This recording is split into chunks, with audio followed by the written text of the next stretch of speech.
నమస్తే, నేను సిరి. డైరెక్టర్ నాగశ్విన్ గారు అయితే కొన్ని సంచలన వ్యాఖ్యలు చేశారు రేవంత్ రెడ్డి గారి పైన. అసలు ఎందుకు ఇలాంటి వ్యాఖ్యలు చేయాల్సి వచ్చింది, ఏంటి అనే దానికి స్పందించడానికి మనతో పాటు ఉన్నారు ప్రముఖ సీనియర్ జర్నలిస్ట్ జగదేవ్ గారు. నమస్కారం సార్. నమస్కారం సార్. ఇప్పుడు చూస్తున్నట్టయితే ప్రముఖ డైరెక్టర్ కల్కి డైరెక్టర్ నాగశ్విన్ గారు రేవంత్ రెడ్డి గారి పైన కొన్ని వ్యాఖ్యలు అయితే చేయడం జరిగింది. దాన్ని మనం ఎలా చూడాలంటారు సార్? యాక్చువల్గా ఇది హైదరాబాద్ సెంట్రల్ యూనివర్సిటీకి ఆనుకుని ఉన్న 400 ఎకరాలు ఏదో ప్రకృతి సహజసిద్ధంగా ఏర్పడింది ఏదైతే ఉందో దాన్ని కాంగ్రెస్ ప్రభుత్వం ఐటీ సెజలకు కానీ వాటికి కొన్ని ప్రైవేటు వాటికి అమ్మాలని చూస్తుంది అన్నట్టుగా ఆల్రెడీ బీజేపీ వాళ్ళు దాన్ని ఫైట్ కూడా చేస్తున్నారు. కాకపోతే అంటే ఇప్పుడు చిన్న ఎగ్జాంపుల్ చెప్తాను.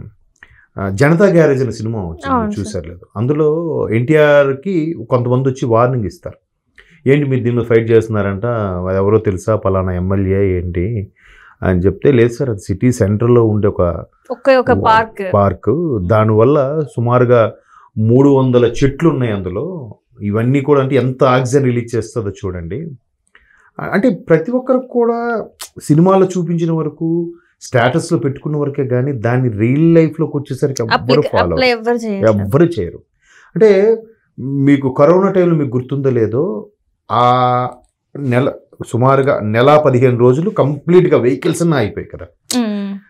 ఆగిపోవడం వల్ల సుమారుగా అంటే ఫర్ ఎగ్జాంపుల్ 100% పొల్యూషన్ అయితే ఆ 45 days వెహికల్స్ మొత్తం పొల్యూషన్ అంతా ఆగిపోవడం వల్ల జస్ట్ 2% పొల్యూషనే క్లియర్ అయిందంట. 45 days దేశవ్యాప్తంగా ప్రపంచవ్యాప్తంగా ఆగితే, అంటే ఇంక మనం ప్రతి సంవత్సరం కనీసం సంవత్సరంలో ఒక్కరోజైనా కంప్లీట్గా అన్ని వెహికల్స్ ఆగేలా ఉండాలి. ఆగితే అప్పుడు మనకి స్వచ్ఛమైన గాలి, ఆక్సిజన్ ఇవన్నీ ఉంటాయి. నేను ఒక దగ్గర విన్నాను సార్, ఏంటంటే కరోనా లాంటి విపత్తు వచ్చినప్పుడు అందరు ఇంట్లోకి అంకితం అయిపోయారు, అన్ని రకాలుగా అన్నీ పరిమితం అయిపోయాయి. మళ్ళీ అలాంటిది ఏమన్నా వస్తే బాగుండు, ఎందుకంటే ఇలాంటివి వైపరీత్యాలు చూడకుండా ఉండడానికి అని చెప్పేసి ఒక ఇద్దరు పెద్దవాళ్ళు అన్నది నేను విన్నాను. ఇప్పుడు అది పెద్దవాళ్ళు అంటారు. దీన్నే మనకి సనాతన ధర్మంలో ఎలా చెప్పారంటే ప్రకృతి విలయ తాండవం చేస్తుంది అంటారు. ఎందుకంటే ఏదైతే మనిషి మితిమీరి తన మేధస్సుతో గొప్పగా చేయాలి అనుకొని ఇచ్చిన అవకాశాన్ని దుర్వినియోగం చేయాలనుకుంటాడో ప్రకృతిని, భూమాతని, ఖచ్చితంగా దానికి అందరం ఫేస్ చేయాల్సిందే. దానికి బెస్ట్ ఎగ్జాంపుల్ కేరళలో ఒక ఇన్సిడెంట్ జరిగిందమ్మా. వైనాడు మొత్తం జరిగింది కదా. అదే వైనాడులో కరెక్ట్గా ఇన్సిడెంట్ జరిగిన 1 year బ్యాక్ ఒక వెధవ, ఒక దుర్మార్గుడు, ఒక నీచుడు కడుపుతో ఉన్న ఏనుగు నోట్లో నాటు బాంబు పెట్టి చిత్రహింస చేసి చంపాడు. ఎంత ఘోష అదంట.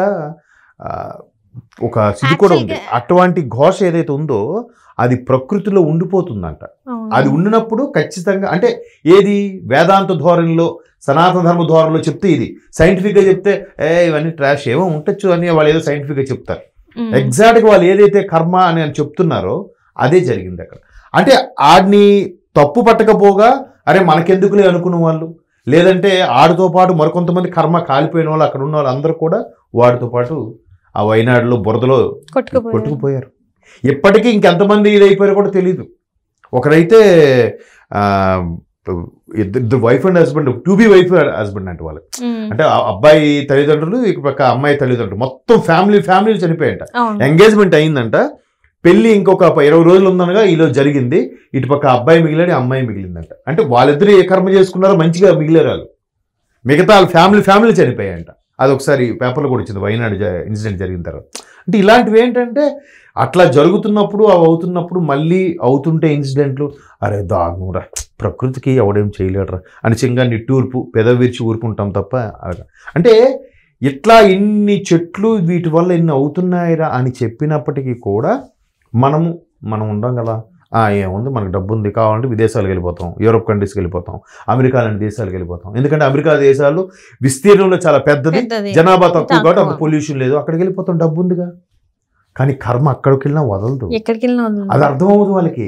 కూడా భగవంతుడు అటువంటి వాళ్ళే కర్మ ఫలితాన్ని అనుభవించాల్సి వచ్చింది, ఇంకొక రూపంలో చూపిస్తుంది, అది ఎవరికి అర్థం కాదు. అది అలాగ అనుకుంటారు. సర్లే ఇప్పుడు ఫర్ ఎగ్జాంపుల్ కాంగ్రెస్ ప్రభుత్వం అలా చేస్తుందని వీళ్ళు అంటున్నారు. దాని మీద నాగశ్విన్ గారు స్పందించారు. అంటే ఆయన అరే 400 ఎకరాలు వాటికి ఉన్న రాక్స్ కానీ ఏది కూడా ప్రకృతి సహసిద్ధంగా ఏర్పడిన కొండ బండ రాయి చెట్టు పుట్ట ఏది కూడా అది అలాగుంటేనే కరెక్ట్.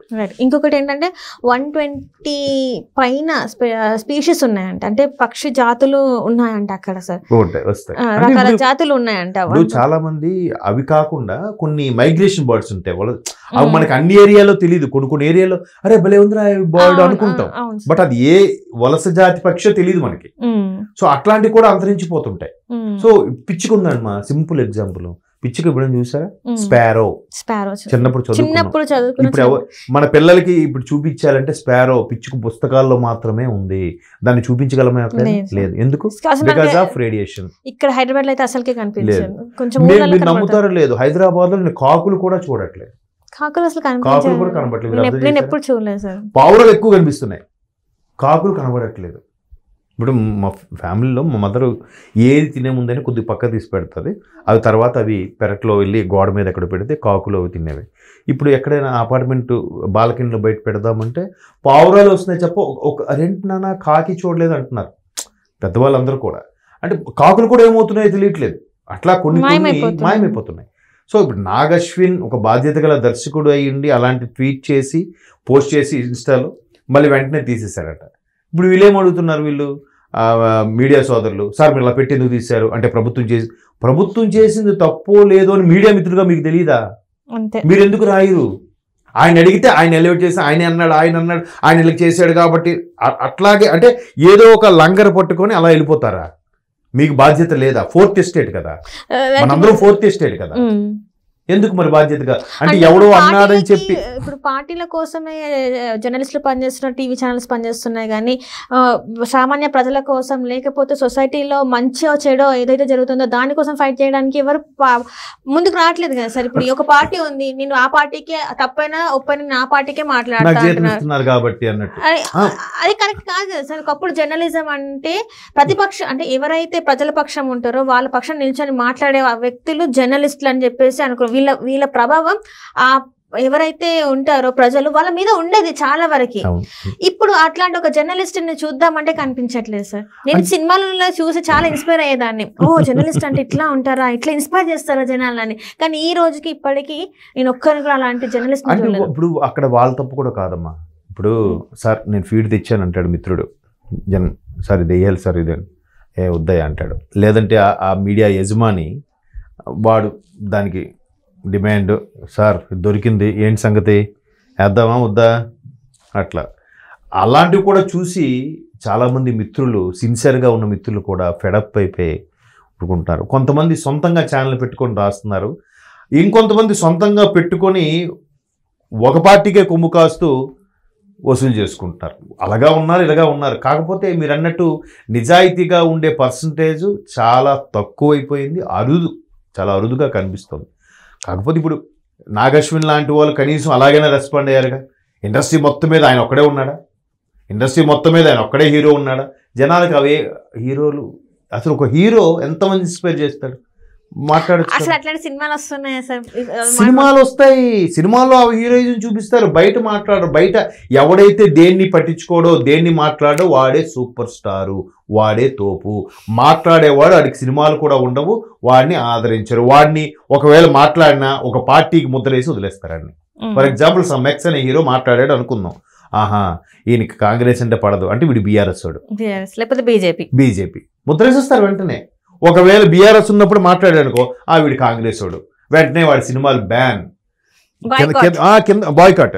కిందోడికి కార్యకర్తకి అవన్నీ తెలీదు, ఒరే మా నాయకుడు పిలుపునిచ్చాడు వీడు వెళ్ళి ఆ సినిమాని అడ్డుకోవాలి. ఒరే నీకెందుకు రా అన్న, ప్యాకెట్ బిర్యానీ ప్యాకెట్ వస్తుందన్నా, చొక్కా దించుకొని నడుస్తాడు. కాబట్టి అన్నిట్లో కూడా ఎథిక్స్ ఉన్న వాళ్ళు ఉన్నారు, కాకపోతే జరగట్లేదు. బట్ నాగశ్విన్ అక్కడ celebration 10 years of Yevade Subrahmanyam celebration కూడా అక్కడ మళ్ళీ మనం ఇందులో ఉన్న మిత్రుడే ఒక టాపిక్ ఎత్తాడు, అట్లీస్ట్ అదే ఎత్తాడు, సంతోషం. అలా టాపిక్ ఎత్తిన మిత్రుడికి కూడా జోహార్ చెప్పాలి మనం. ఎందుకంటే ఇది ఒకవేళ మన ద్వారా మనలాంటి కొంతమందికి రీచ్ అయితే ఆ 400 ఎకరాల్లో కనీసం ఒక 10 ఎకరాలు పోయినా మిగతా 390 ఎకరాలు కాపాడుకుంటాం కదా. Right. పోనీ 100 ఎకరాలు పోయినా 300 ఎకరాలని కాపాడుకుంటే కొంతలో కొంత ప్రకృతిని సేవ్ చేసిన వాళ్ళు అవుతాం. Right thank you so much sir. Thanks.